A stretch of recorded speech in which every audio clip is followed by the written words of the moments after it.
Price த Lord. நான் ஒரு கல்லூரியில் பேராசிரியராக வேலை செய்கிறேன். பிஹெச்டியும் பண்ணிகிட்டு இருக்கிற பார்ட் டைமில் ஒரு பல்கலைக்கழகத்தில். எனக்கு தடை இருந்தது பிஹெச்டி கம்ப்ளீட் பண்ணுறதில். ஆக்சுவலி எனக்கு ஆகஸ்ட் மாதமே வைவா டேட் வந்திருக்கணும். எனக்கு அக்டோபரில் தான் சொல்கிறாங்க உங்களுக்கு ஒரு தடை இருக்குது அப்படி சொல்லிட்டு ப்ரோசஸில் வந்து ஒரு பிளாக்கேஜ் இருக்குது, தடை இருக்குது அப்படி சொல்லியிருந்தாங்க. ஐயா கிட்ட வந்து நாங்கள் ப்ரேயர் பண்ணோம். 3 மாதம் தொடர்ந்து இப்பயும் வந்துட்டு இருக்கிறோம். 3 மாதம் தொடர்ந்து ப்ரேயர் பண்ணிட்டு இருந்தோம். அந்த பேப்பர் மூவ் ஆகிறதுக்கு நான் இங்கே ஐயா கிட்ட ப்ரேயர் பண்ணிட்டு பேப்பர் மூவ் பண்ணுறதுக்கு பல்கலைக்கழகத்துலையும் போயிட்டு வந்திருந்தான் இருந்தேன். அந்த பேப்பர் மூவ் பண்ணுறதுக்கு ஜனவரி மாதம் தான் அங்கே போவோம்னு சொன்னாங்க. வேறு ஒரு ஆஃபீஸ் போகணும், பல்கலைக்கழகத்துலேருந்து வேறு ஒரு ஆஃபீஸ் போகணும் பேப்பர் மூவ் ஆகிறது. அது ஜனவரி மாதமும் நிறைய லீவு அந்த விழாக்கள்லாம் தடையாகி போய் பிப்ரவரி மாதம் தான் மூவ் ஆச்சு. போய் அது ப்ரோசஸ் வந்து தடை எனக்கு இல்லாமல் போயிடுச்சு. நீங்கள் வைவா டேட் வந்து உங்களுக்கு வந்துடுச்சு அப்படின்னாங்க. ஸோ அது வேறு மாரி போயிருந்தால் அது இன்னும் டைம் டிலே ஆகிட்டு இருந்திருக்கும். நாங்கள் அதிகாரிகள் கண்ணில் வந்து தயவு காட்டி செஞ்சு, ஆண்டவருக்கு வந்து தயவு காட்டி செஞ்சு இந்த மார்ச் 28ஆம் தேதி நான் பிஹெச்டி வைவா டிஃபெண்ட் பண்ணிட்டு இங்கே வந்திருக்கேன். ஆண்டவருக்கு சொல்லுவாங்க. என்னோடய பேர் கிறிஸ்டினா, சென்னை தான். தினமும் காலையில் வந்து ஐயாவோட அந்த மங்கள வார்த்தை ஜெபத்தை கேட்டுட்டு தான் அந்த நாளை தொடங்குவேன். கொரோனாவுக்கு அப்புறம் பார்த்திங்கன்னா என்னோடய வாழ்க்கையில் எந்த ஒரு நல்லதுமே நடக்கலை. ரொம்ப கஷ்டப்பட்டுட்டு இருந்தோம். ஆனால் இங்கே நான் 1 வருஷமாக வரேன் இந்த ஆறுதலை தேடி ஜெப கூட்டத்துக்கு. நான் 11 வருஷமாக ஸ்போர்ட்ஸ் டீச்சராக இருக்கேன். என்னோடய வாஞ்சை வந்து ஒரு கவர்மெண்ட் ஜாப் எனக்கு வேணுன்றது. ஆனால் நான் இங்கே வந்து ஒரு 2-3 மாதம் கழிச்சே வந்து பார்த்திங்கன்னா ஒரு இன்டர்வியூ வந்து நான் அப்ளை பண்ணியிருந்தேன். அதில் என் கூட வந்த எல்லா கேண்டிடேட்டுமே பார்த்திங்கன்னா 11 பேர் ஜென்ஸ் ஸ்டாஃபு, நான் மட்டும் தான் லேடிஸ். அதில் கர்த்தர் வந்து எனக்கு செலெக்ஷன் கொடுத்து இப்போது ஒரு கவர்மெண்ட் காலேஜில் எனக்கு பார்ட் டைமு டீச்சராக வேலை கிடச்சிருக்கு. கர்த்தருக்கு கோடான கோடி நன்றி.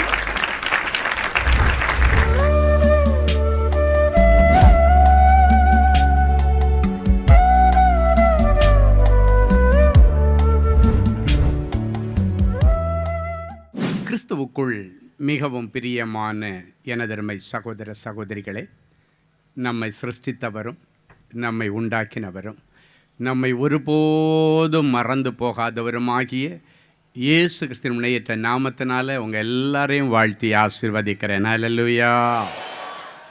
எல்லாரும் சந்தோஷமாக இருக்கீங்களா?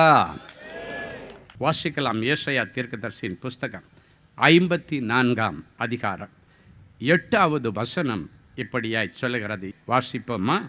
அற்ப காலம் உண்ட கோபத்தினாலே என் முகத்தை இமை பொழுதிலே நான் மறைத்தேன், ஆனாலும் நித்திய கிருபையுடன் நான் உனக்கு இறங்குவேன். இந்த நாள் செய்தியின் தலைப்பு நித்திய கிருபையுடன் உனக்கு இறங்குவேன். சில நேரங்களிலே நாம் ஆண்டவரை வேதனைப்படுத்தும் பொழுது, ஆண்டவரை எரிச்சல் மூட்டும் பொழுது, ஆண்டவருடைய பிள்ளைகள் மேலே ஆண்டவருக்கு கோபம் வருகிறது. ஆனால் அவைகள் இமைப்பொழுது என்று சொல்லப்பட்டிருக்கிறது. இமைப்பொழுது அப்படின்னா ஒரு கண்ணை மூடி திறக்கிறதுக்குள்ளாலேன்னு அர்த்தம். சிலர் சொல்லுகிறதை கவனித்திருக்கிறீர்கள். கண்ணை மூடி திறக்கிறதுக்குள்ளால எல்லாமே முடிஞ்சு போச்சு. ஆண்டவருடைய பிள்ளைகளுக்கு ஆண்டவருடைய கண்கள் எப்பொழுதும் திறந்திருக்கிறது.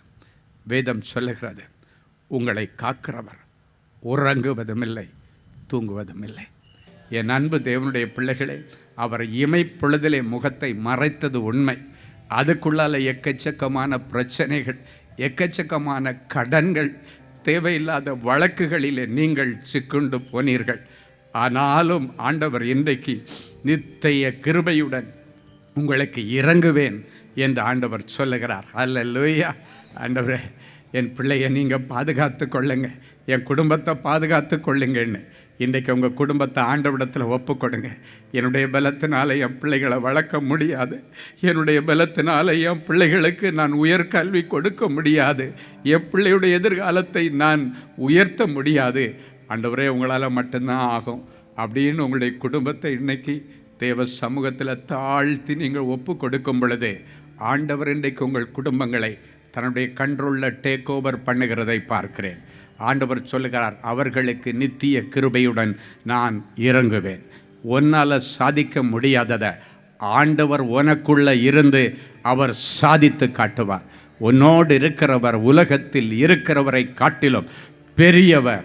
உலகத்தில் இருக்கிறவனை காட்டிலும் பெரியவர். பெரிய காரியங்களை செய்வார். சின்ன சின்ன காரியங்களை எதிர்பார்த்து இருக்கிற தேவனுடைய பிள்ளைகளே, பெரிய காரியங்களை நம்பிக்கையோடு எதிர்பாருங்கள். கர்த்தர் பெரிய காரியங்களை செய்வார். சவுல் என்கிற மனுஷனை ஆண்டவர் ஆசையாக கூப்பிட்டு தைல குப்பி அபிஷேகத்தை ஊற்றி அவனை அபிஷேகம் பண்ணினார். ரொம்ப எதிர்பார்ப்பு அவனை குறித்து இருந்தது. ஆனால் அவன் பிரச்சனை என்று வரும் பொழுது என் ஆண்டவரை தேடி வராமல், ஆண்டவரிடத்தில் ஆலோசனை கேட்காமல், தகாத அஞ்சனம் பார்க்கிற குறி சொல்லுகிற ஸ்திரீகளை தேடி போனான். என் ஆண்டவருடைய இருதயம் ரொம்ப துக்கப்பட்டது. ஏன் தான் இவனை ராஜாவாக்கினேனோ என்று உடைய இருதயம் விசனப்பட்டதாம், ரொம்ப துக்கப்பட்டதாம். இமை பொழுதிலே ஆண்டவருக்கு கோபம் வந்த பொழுது கர்த்தருடைய ஆவியானவர் அவனை விட்டு எடுக்கப்பட்டார். அதன் நிமித்தம் அவன் பட்டயத்தை நட்டு அவன் மேலே விழுந்து செத்து போய்விட்டான். கிருபை அவனை விட்டது எடுக்கப்பட்டது என்று வேதம் சொல்கிறது. இந்த கிருபையை எடுத்ததினால அவனுடைய வாழ்க்கை அழிந்து போயிற்றே என்று வேதனைப்பட்ட ஆண்டவர் இன்னொரு முறை இந்த காரியத்தை செய்யக்கூடாது என்று சொல்லி அடுத்து தாவீதை அபிஷேகம் பண்ணும் பொழுது ஆண்டவர் சொன்னார், நிச்சயமான கிருபைகளை நான் உனக்கு கொடுப்பேன்.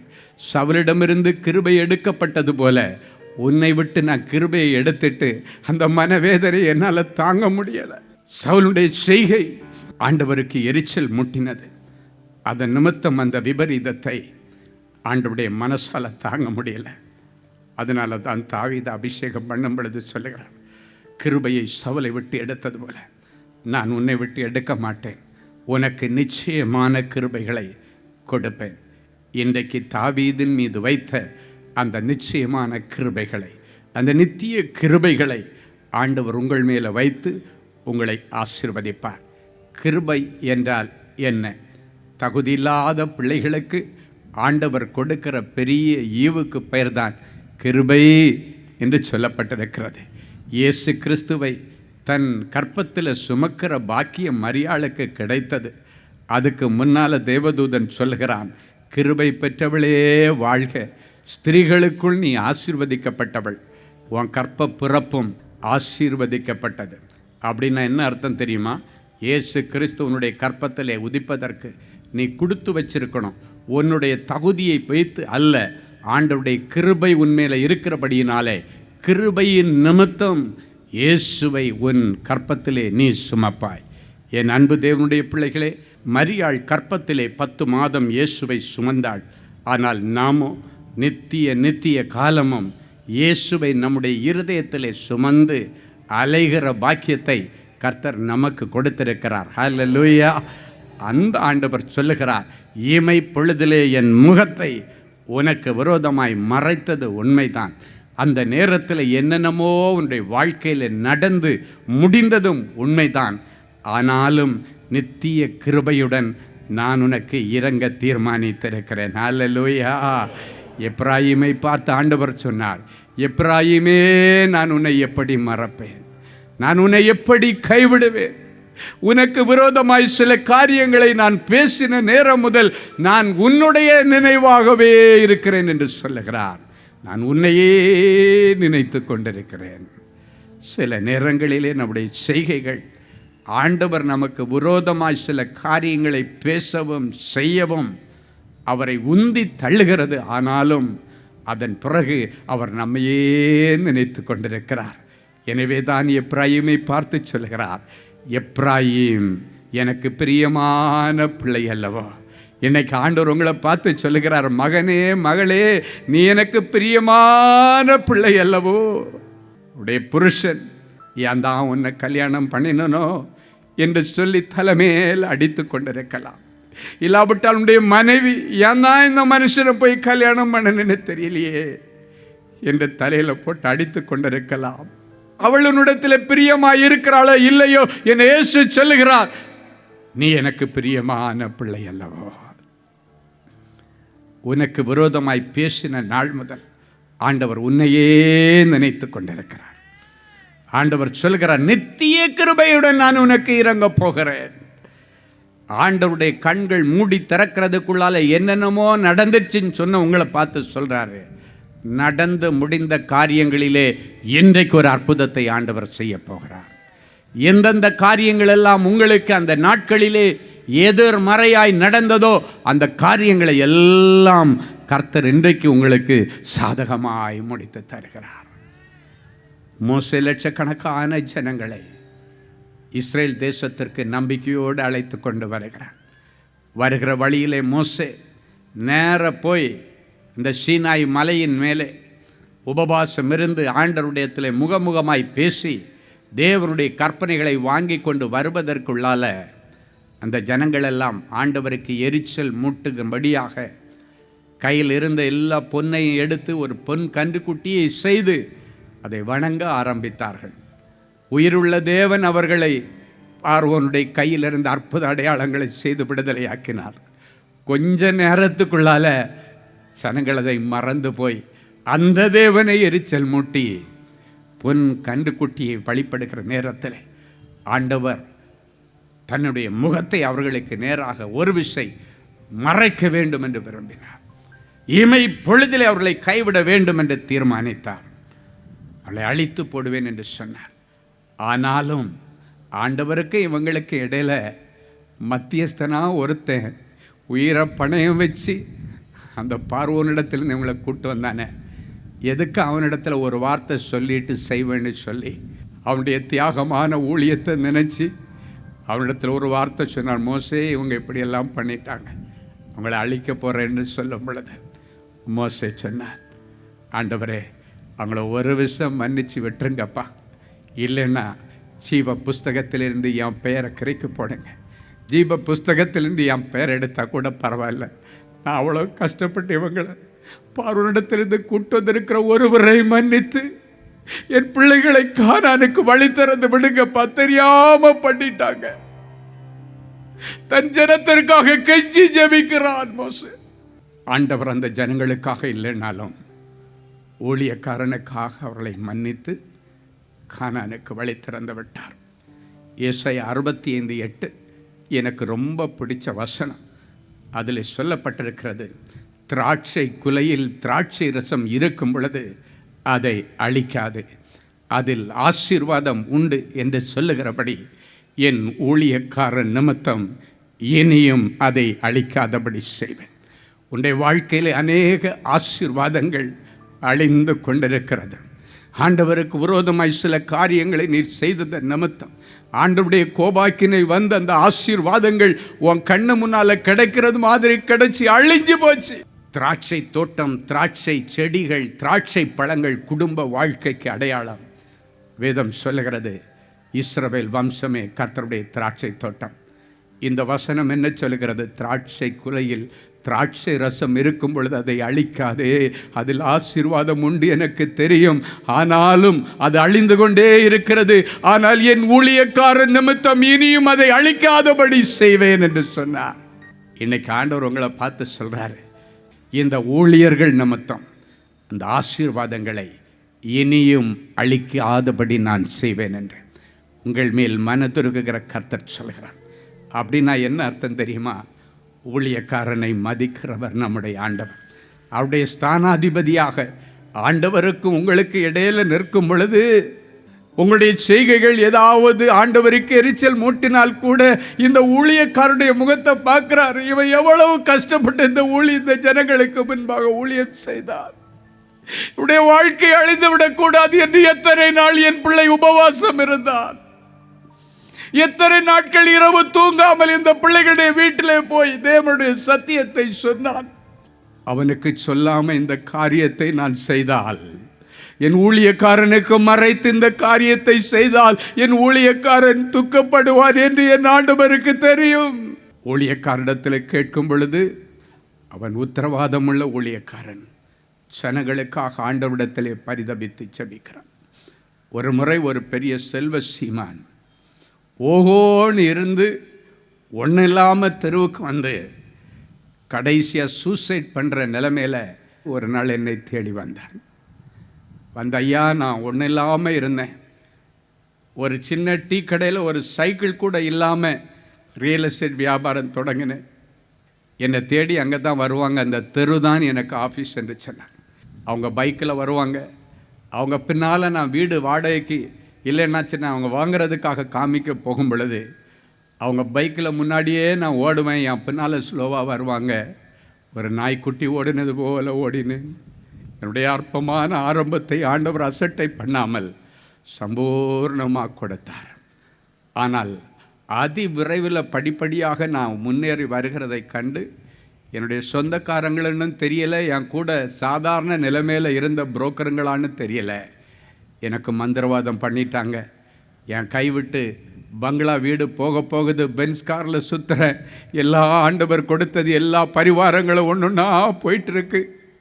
ஓஹோன்னு வந்துட்டு இதுக்கு மேலே தற்கொலை செய்கிறது தவிர எனக்கு வேறு வழி இல்லை. என் பிள்ளைகள் எஸ்டேட்டில் கொண்டு போய் ஒரு பெரிய பள்ளிக்கூடத்தில் படிக்க வச்சுட்டு இருக்கிறேன். மறுபடியும் அந்த பிள்ளைகள் அரசாங்க பள்ளிக்கூடத்தில் படிக்க வைக்கிற துணிவு எனக்கு இல்லையா?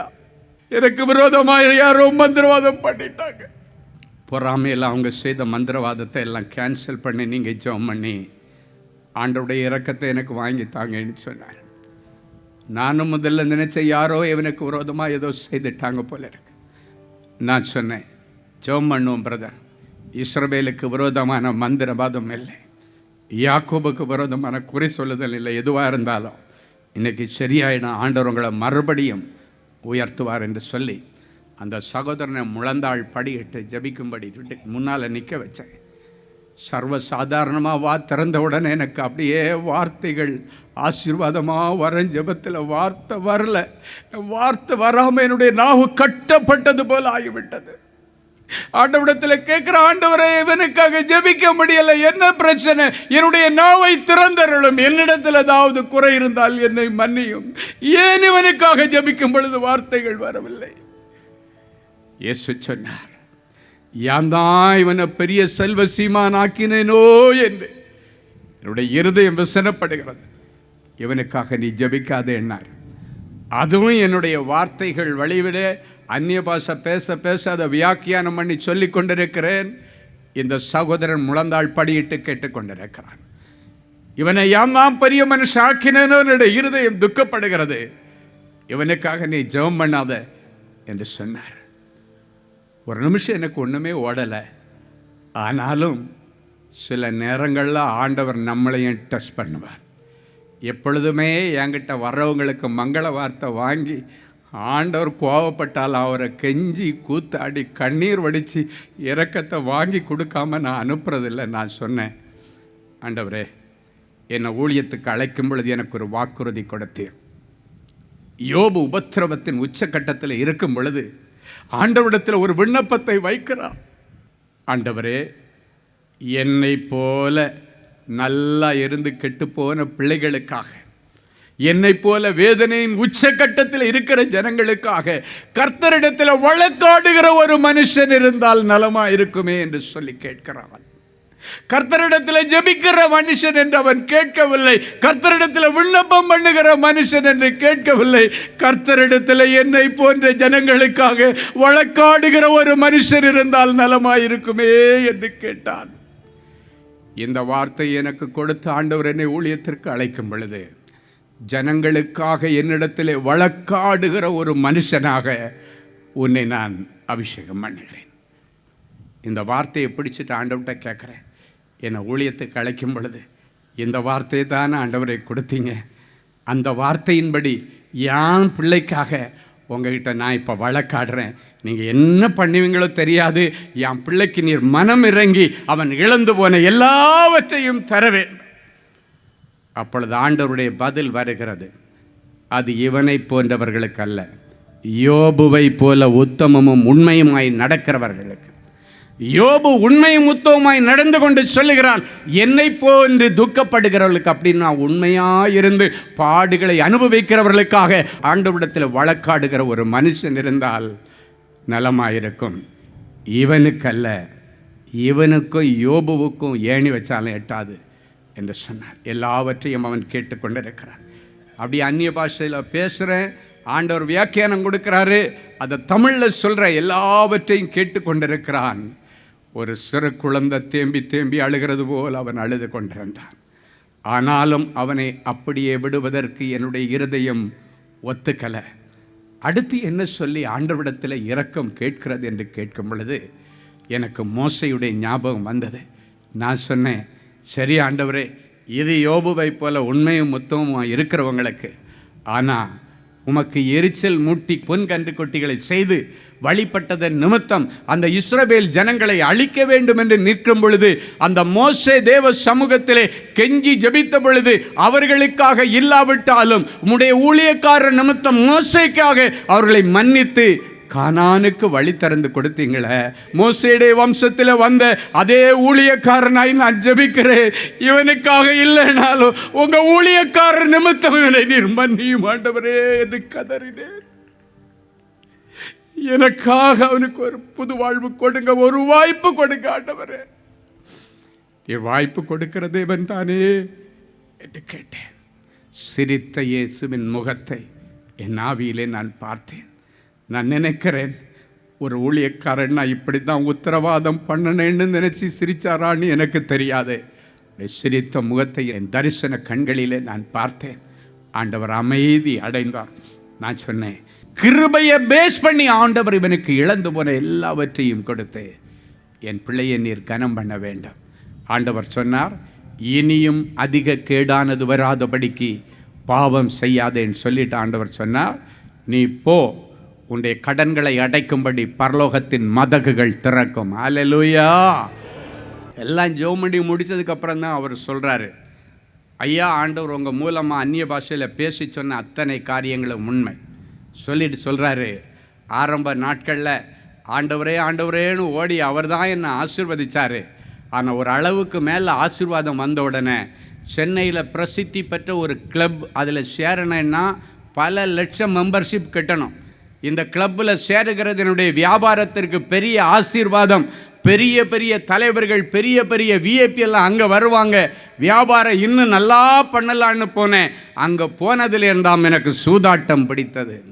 அங்கு போனதிலிருந்து அந்த குடிப்பழக்கத்தை நான் கற்றுக்கொண்டு என் குடும்பத்தை மறந்து, பிள்ளைகளை மறந்து, இரவெல்லாம் குடித்து வரித்து குட்டி பரலோகமாயிருந்த என் வீடு அழியும்படிக்கு வீட்டில் வந்து நான் சண்டை போட்டேன். ஒருவேளை ஆண்டவருக்கு அதுதான் வேதனையை கொடுத்திருக்கிறதோ. அந்த கார்டை எடுத்து என் கையில் கொடுத்துட்டு சொன்னார், இதில் எத்தனை லட்சம் ரூபாய் நான் மெம்பர்ஷிப் கட்டியிருக்கோம், பரவாயில்ல போயிட்டு போகுது, இதை எடுத்து கட் பண்ணி குப்பை தொட்டியில் போடுங்க. இதுக்கு மேலே கிளப்பும் வேண்டாம், மேல் வர்க்கத்து தொடர்பும் வேண்டாம், மேலான தேவனுடைய தொடர்பு ஒன்றே எனக்கு போதும், எனக்கு போதும். ஆண்டவர் சொன்னபடி சில மாதங்களுக்குள்ளால ஒரு பெரிய ஒரு பிஸ்னஸ் அவனுக்கு ஆண்டவர் கொடுத்தார். OMR ரோட்டில் ஒரு பெரிய ஒரு ஐடி கம்பெனிக்கு பல ஏக்கர் இடத்த வாங்கி கொடுத்து அதில் வந்த சர்வீஸ் சார்ஜ் கமிஷன் வச்சே அத்தனை கோடி கடனை அடைச்சி இன்றைக்கு கர்த்தருக்கு உண்மை முத்தமாக இருக்கிறார். எதுக்கு சொல்கிறேன்னா, இமைப்பொழுதிலே முகத்தை மறைத்தாலும் நித்திய கிருபையுடன் ஆண்டவர் இன்றைக்கு இறங்குவார். என் அன்பு தேவனுடைய பிள்ளைகளே, நல்ல தேவ செய்தியை கேட்டீர்கள், அருமையான சாட்சிகளையும் பார்த்தீர்கள். எல்லாருடைய இருதயத்தில் ஒரு கேள்வி, எனக்கு என்னைக்கு பிரதர் இப்படி ஒரு அற்புதம் நடக்கும்? ஏன் அது ஆண்டவர் என்னைக்கு செய்யலாம் இல்லை? விசுவாசத்தோடு அப்படியே முழங்கால்களை தாழ்த்துங்கள், கண்களை மூடி நாம் தேவ சமூகத்தை நோக்கி பார்ப்போம். அன்பான ஆண்டவரே, உமக்கு நன்றி. நீர் நல்லவர், பெரியவர், பெரிய காரியங்களை செய்கிறார். ஒரு சின்ன காரியம் கூட என்னுடைய வாழ்க்கையில் நடக்கலேன்னு அழுது கொண்டிருக்கிற பிள்ளைகளுக்கு பெரிய காரியங்களை செய்ய ஆண்டவர் இன்றைக்கு இந்த நிமிஷத்தில் என் பிள்ளைகளுடைய இருதயமாகிய சிங்காசனத்திலே எழுந்தருள்வீராக. என் பிள்ளைகள் இன்றைக்கு உம்மை சுமந்து கொண்டு முழந்தாள் படியிட்டு ஜெபித்து எழும்பும் பொழுது பிள்ளைகளுக்கான நல்ல காரியங்களுக்கான தேவதூதர்கள் வருவார்களாக, பணிவிடை நாவிகள் வருவார்களாக, எலியேசர்கள் வருவார்களாக, கேபிரியல் தூதியன் வருவானாக. நற்செய்திகள் வரட்டும். இன்றைக்கு இந்த ஜெபம் முடித்து அவர்கள் எழும்பி கண்களை ஏறெடுத்து பார்க்கும் பொழுது, அவங்க மெயிலை ஓப்பன் பண்ணி பார்க்கும் பொழுது, மொபைலை ஓப்பன் பண்ணி பார்க்கும் பொழுது, நீண்ட நாட்கள் இவர்கள் எதிர்பார்த்து கொண்டிருந்த நற்செய்திகளின் பிள்ளைகளுக்கு வரட்டும் சாமி. நீங்கள் எதிர்பார்த்து கொண்டிருக்கிற நல்ல காரியங்களை உங்களுக்கு கொடுக்க உங்கள் மேல் நினைவாய் வந்திருக்கிறேன். அவைகள் தீமைக்கு ஏதுவாய் அல்ல, நன்மைக்கு ஏதுவாகவே நடக்கும். நன்மைக்கு ஏதுவான நற்செய்திகளும் வரும் என்று கர்த்தர் சொல்லி பிள்ளைகளை ஆசீர்வதிக்கிறதற்கு ஸ்தோத்திரம். எனக்கு எப்பொழுது மாறுதல் உண்டாகும் என்று யோபு காத்து கொண்டிருந்தது போல உபத்திரவத்தின் முடிவு நாளுக்காக காத்து கொண்டிருக்கிற என் பிள்ளைகளுக்கு இனியும் கால தாமதம் இல்லாமல் என் பிள்ளைகளுடைய உபத்திரவங்களுக்கு முடிவை கொண்டு வாரும். உபத்திரவத்தின் முடிவு வரும் பொழுது யோபுவுக்கு இரட்டிப்பான நன்மையை கொடுத்த ஆண்டவர் என் பிள்ளைகளுக்கும் இரட்டிப்பான நன்மைகளை கொடுத்து இவர்களை கனம் பண்ணுவீராக. இவர்கள் தரித்திரம் மறைவதாக, கடன் பிரச்சனைகள் மறைவதாக, நிந்தைகள் மறைவதாக, அவமானங்கள் மறைவதாக, கோர்ட்டு கேஸுக்கு இன்றைக்கு ஒரு முடிவு வருவதாக. நீண்ட நாட்களாய் இருதயத்தில் ஏங்கி கொண்டிருக்கிற என் பிள்ளைகளுடைய உணர்வுகளையும் அவருடைய மன விருப்பங்களையும் நீர் அறிந்திருக்கிறீர். வேதம் சொல்கிற இந்த வார்த்தையின்படி பிள்ளைகளை ஆசீர்வதிக்கிறேன். கர்த்தருக்குள் மன மகிழ்ச்சி ஆயிரு, அவரின் இருதயத்தின் வேண்டுதல்களை எல்லாம் உனக்கு அருள் செய்வார் என்ற வார்த்தையின்படி இருதயத்தின் வேண்டுதல்களை எல்லாம் என் பிள்ளைகளுக்கு நிறைவேற்றித்தார். நிறைஞ்ச மனசில் பிள்ளைகளை ஆசீர்வதிக்கிறேன் இயேசுவின் மூலம் பிதாவே. ஆமேன், ஆமேன். ஜெனசிஸ் கிரியேஷன்ஸ் மீடியா அகாடமி நடத்தும் சம்மர் பிரேக் ஸ்கில் மேக் பள்ளி பயிலும் மாணவ மாணவியருக்கு ஒரு அரிய வாய்ப்பு. இந்த வருடம் கோடை விடுமுறையை முன்னிட்டு எங்களது ஜெனசிஸ் கிரியேஷன்ஸ் மீடியா அகாடமியின் மூலம் குறைந்த கட்டணத்தில் 7 தினங்களில் போட்டோகிராஃபி, வீடியோகிராஃபி,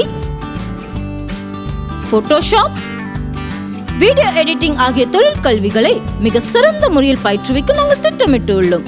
மேலும் விவரங்களுக்கு 7824850999 என்ற எண்களை தொடர்பு கொள்ளவும்.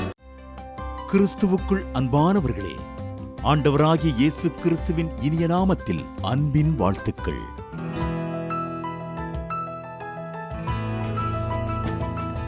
எங்களுடைய மார்வெல் திருமண தகவல் மையத்தை ஆன்லைன் சேவை மூலம் உங்களுக்கு அறிமுகப்படுத்துவதில் நாங்கள் மிகுந்த மகிழ்ச்சி அடைகிறோம். எங்களது மார்வெல் திருமண மையம் கிறிஸ்தவ குடும்பத்தில் திருமணத்திற்கு ஆயத்தமாயிருப்பவர்கள் தங்களுக்கு ஏற்ற வாழ்க்கை துணையை தேர்ந்தெடுக்க சிறந்த திருமண சேவை மையமாக இருக்கிறது.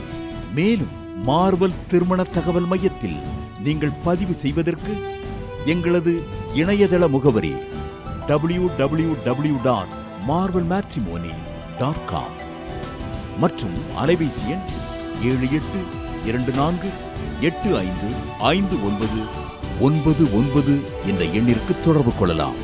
சென்னை, நாகர்கோவில் மற்றும் மும்பை நகரில் உள்ளவர்கள் பதிவு செய்ய விரும்பினால் கீழ்கண்ட விலாசங்களில் உள்ள எங்களது அலுவலகங்களோடு தொடர்பு கொள்ளலாம். Email info@marvelmatrimony.com. ஆண்டவர்தாமே உங்களை அளவில்லாமல் ஆசீர்வதிப்பாராக.